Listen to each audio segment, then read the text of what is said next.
ఇక phone tapping కేసులో SIT దర్యాప్తు కొనసాగుతోంది. ఈ కేసులో A6 నిందితుడిగా ఉన్న శ్రవణ్ రావు ఇవాళ జూబ్లీహిల్స్ పోలీసుల ముందు మూడోసారి విచారణకు హాజరయ్యారు. ఈసారి విచారణకు శ్రవణ్ రావు సెల్ ఫోన్లతో సహా హాజరయ్యారు. గత విచారణ సందర్భంగా తప్పుపట్టిన సెల్ ఫోన్లను తీసుకొచ్చారు.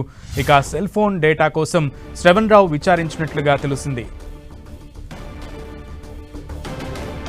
శ్రవణ్ రావు మూడోసారి పోలీసుల విచారణకైతే హాజరయ్యారు. పూర్తి సమాచారం మా ప్రతినిధి సునీల్ అందిస్తారు. సునీల్, టెలిఫోన్ ట్యాపింగ్ కేసులో ఈ రోజు శ్రావణ్ మరోసారి జూబ్లీహిల్స్ పోలీసు ముందు హాజరు కావడం జరిగింది.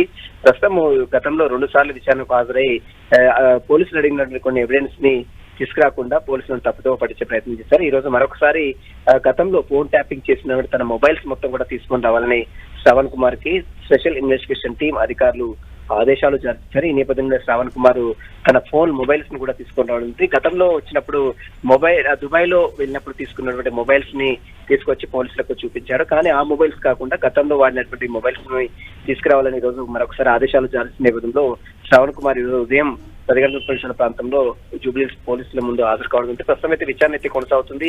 గతంలో ఫోన్ ట్యాపింగ్ కి సంబంధించిన కేసులో ఎవరెవరు అధికారులతో టచ్ లో ఉన్నారు, మొత్తం మెటీరియల్స్ ఎక్విప్మెంట్స్ ఎక్కడి నుంచి తీసుకొచ్చారు, వీటన్నిటిపై కూడా సుదీర్ఘంగా పోలీసులు విచారిస్తున్నారు. స్పెషల్ ఇన్వెస్టిగేషన్ టీం అధికారులు మాత్రం ఇప్పటికే శ్రవణ్ కుమార్ దగ్గర నుంచి కొన్ని ఎవిడెన్స్ కూడా కలెక్ట్ చేశారు.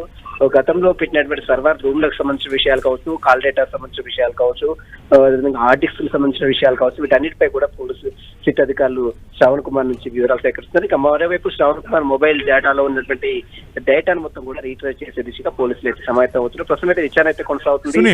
సాయంత్రం వరకు సుదీర్ఘంగా విచారణ అయితే కొనసాగే అవకాశం ఉంది. సునీల్, అయితే గత 2 పర్యాయాలుగా ఆయన ఎదుర్కొన్న విచారణలో సరిగ్గా సహకరించినట్లుగా అయితే అధికారులు అయితే తెలపలేదు. కానీ ఈసారి విచారణకైనా సహకరిస్తున్నారా శ్రవణ్ రావు? ఏం అప్డేట్ వస్తోంది లోపల నుంచి? అండ్ అలాగే ఎన్ని ప్రశ్నలు ఈసారి ఆయన ముందు ఉంచే అవకాశం ఉంది? ప్రస్తుతం శ్రవణ్ దగ్గర నుంచి కొన్ని టెక్నికల్ సంబంధించిన ప్రశ్నలు కూడా అడిగే అవకాశం ఉంది. ఎందుకంటే గతంలో తను సంబంధించిన ఒక మీడియా హౌస్ లో ఏర్పాటు చేసిన సర్వర్ రూమ్ లకు సంబంధించిన విషయాలు కావచ్చు, హార్డ్ డిస్క్ కు సంబంధించిన విషయాలు కావచ్చు, వీటన్నిపై కూడా పూర్తిగా పోలీసులు మరొకసారి శ్రవణ్ కుమార్ నుంచి స్టేట్మెంట్ తీసుకునే అవకాశం ఉంది. అయితే గతంలో 2 సార్లు విచారణకు హాజరయ్యారు, కానీ పోలీసుల విచారణకు కొంచెం అతను సహకరించలేదని అధికారులు చెప్తున్నారు.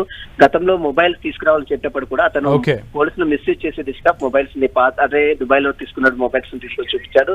ఈ రోజు అతను ఒరిజినల్ మొబైల్స్ ని తీసుకొచ్చి తీసుకురావాలంటూ కూడా పోలీసులు ఆదేశాలు జారీ చేయబడ్డారు. ప్రస్తుతం అయితే అతను మొబైల్ తీసుకుని వచ్చి ఈ రోజు పోలీసుల విచారణకు హాజరయ్యారు. ఆ ప్రస్తుతం అయితే విచారణ అయితే కొనసాగుతుంది. సాయంత్రం వరకు అతను విచారించిన తర్వాత పోలీసులు స్టేట్మెంట్ నమోదు చేసుకుని పంపించే అవకాశం. Okay Sunil, keep updating us. Thank you.